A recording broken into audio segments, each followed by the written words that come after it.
Bismillahirrahmanirrahim. Rabbi zidni ilma warzuqni fahma wa alhiqni bissalihin. Amin. Kembali bertemu dalam pembelajaran jarak jauh materi bahasa Arab bab 3 bagian 2 untuk kelas 4 SD Istiqomah Bandung bersama saya Erna Hernawati SPD.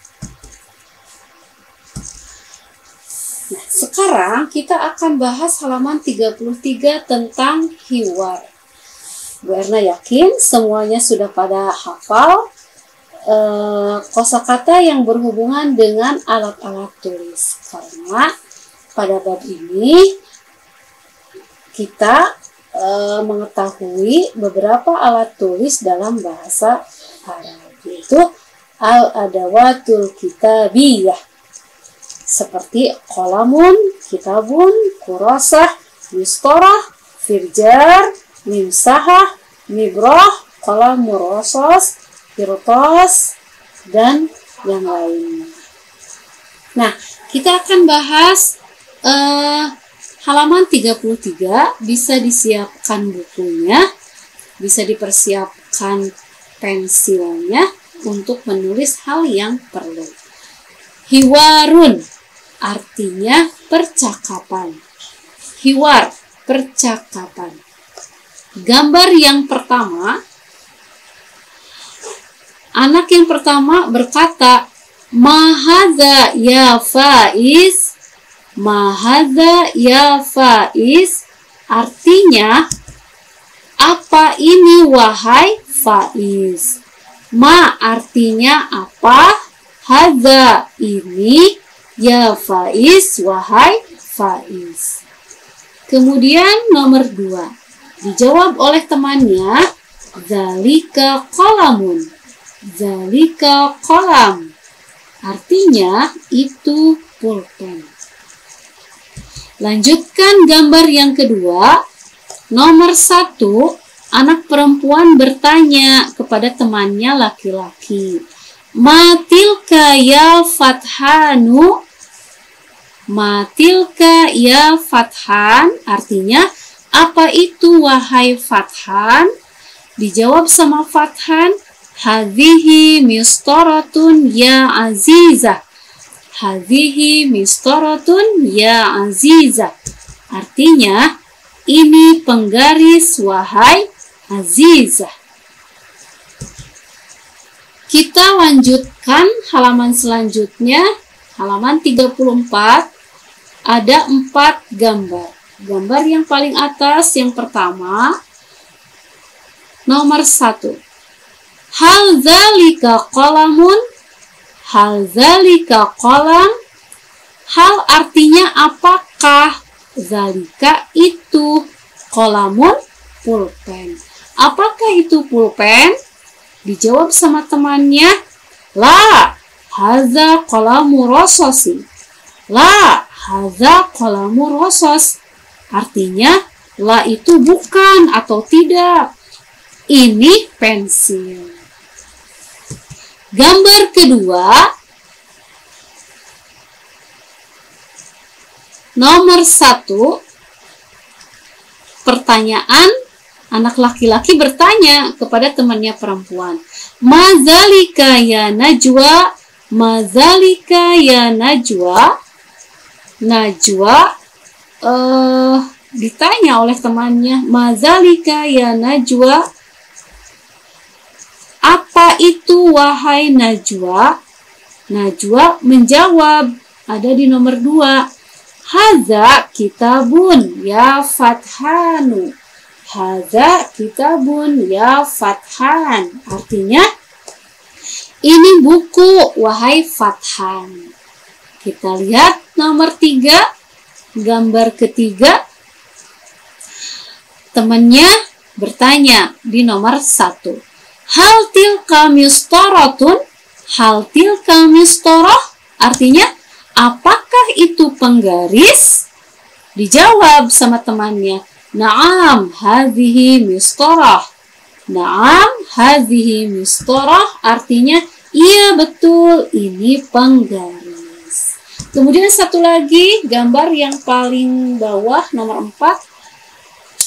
Pertanyaan antara dua anak laki-laki. Nomor 1, hal tilka mibratun? Hal tilka mibrah? Apakah itu rautan pensil? Dijawab sama temannya, la hadza qalamun. La hadza qalam. Artinya, bukan, ini pulpen. Nah, itulah contoh penggunaan kata-kata yang berhubungan dengan alat-alat tulis yang dihubungkan dengan kata tunjuk dekat ataupun kata tunjuk jauh. Mudah-mudahan semuanya sudah hafal kosakatanya ya. Jadi kita mudah untuk melanjutkan pelajaran selanjutnya. Sekarang Bu Erna akan mengulang kembali materi yang pernah disampaikan di bab 1 yang berhubungan dengan isim isyarah. Isim isyarah artinya kata tunjuk. Nah, di sini isim isyarah ba'id, artinya ba'id itu jauh. Kalau pekan yang lalu Bu Erna sudah bahas tentang ismul isyarah qarib. Isim isyarah qarib, kata tunjuk dekat, yaitu hadza hadhihi. Sekarang kita akan bahas tentang ismul isyarah ba'id, kata tunjuk jauh. Kata tunjuk jauh itu ada 2, zalika dan tilka. Sekarang kita akan bahas dulu tentang zalika. Artinya itu. Nah, contoh dalam kalimat nomor 1, zalika qalamun. Zalika qalamun artinya itu pulpen. Nomor 2, zalika kitabun. Zalika kitab artinya itu buku. Contoh nomor 3, zalika firjarun.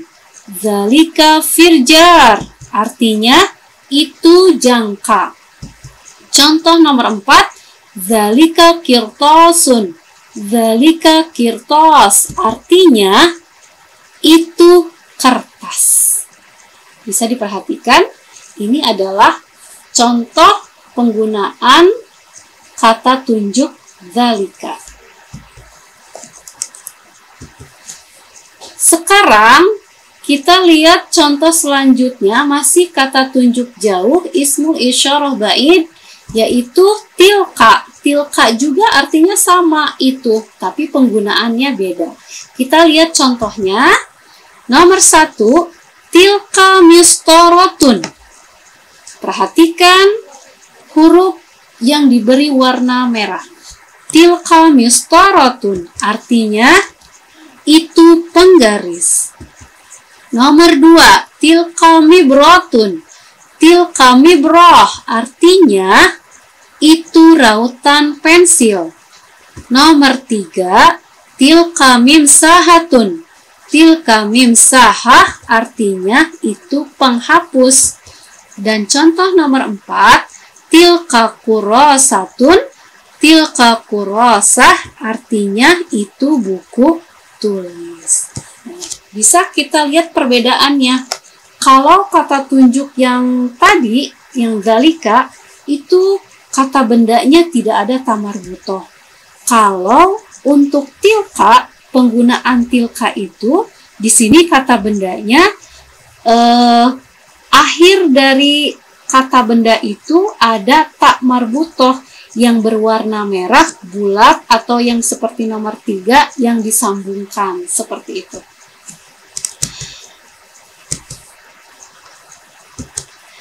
Nah, kita lihat perbedaannya. Ini juga sudah pernah disampaikan di pekan yang lalu tentang kata tunjuk. Bahwa kata tunjuk jauh itu ada zalika dan tilka.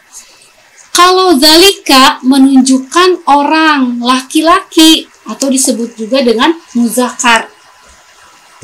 Kalau tilka menunjukkan orang perempuan, yaitu disebut juga dengan mu'annas. Zalika itu untuk muzakkar laki-laki, tilka untuk mu'annas. Contoh penggunaan kata tunjuk jauh zalika. Zalika itu untuk menunjukkan orang laki-laki atau disebut muzakkar. Contohnya, zalika faiz. Zalika faizun. Artinya itu faiz. Faiz itu kan laki-laki. Jadi menunjukkan menggunakan zalika. Kemudian untuk tilka menunjukkan orang perempuan atau disebut juga dengan mu'annas. Contohnya tilka Aisyatun. Tilka Aisyah artinya itu Aisyah. Aisyah perempuan, jadi memakai kata tunjuk tilka. Kemudian kalau zalika menunjukkan benda yang tergolong muzakkar atau maksudnya tidak menggunakan tak marbuto di akhir kata. Contohnya zalika qalamun. Zalika qalamun itu pulpen. Kata qalamun itu tidak ada huruf tak marbutoh. Jadi kata qalamun termasuk kata benda yang tergolong muzakkar. Kemudian contoh tilka yang menunjukkan benda yang tergolong mu'annas atau menggunakan tak marbutoh di akhir kata. Tilka mistoratun. Tilka mistorah artinya itu penggaris. Kata mistorah ada tak marbutoh di akhir katanya. Nah, berarti menggunakan kata tunjuk tilka. Tilka mistoratun itu penggaris.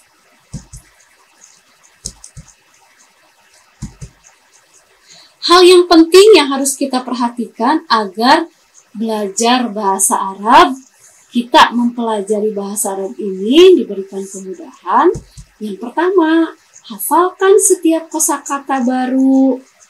Kemudian, pelajari isim isyarah qarib dan isim isyarah ba'id, khusus untuk bab 2 dan bab 3. Kalau isim isyarah qarib itu hadza dan hadihi, dan isim isyarah ba'id, zalika dan tilka. Kemudian, jangan lupa tonton video pembelajaran ini dan pelajari kembali, baca kembali buku panduan bahasa Arabnya. Kemudian, jangan lupa pastinya kita sebagai umat muslim melakukan sholat dengan khusyuk, membaca dan menghafal Al-Quran setiap hari, belajar dengan sungguh-sungguh, dan satu lagi, beramal soleh. Demikian penjelasan dari Bu Erna. Mudah-mudahan semuanya diberikan kemudahan dalam mempelajari bahasa Arab. Akhirul kalam. Wassalamualaikum warahmatullahi wabarakatuh.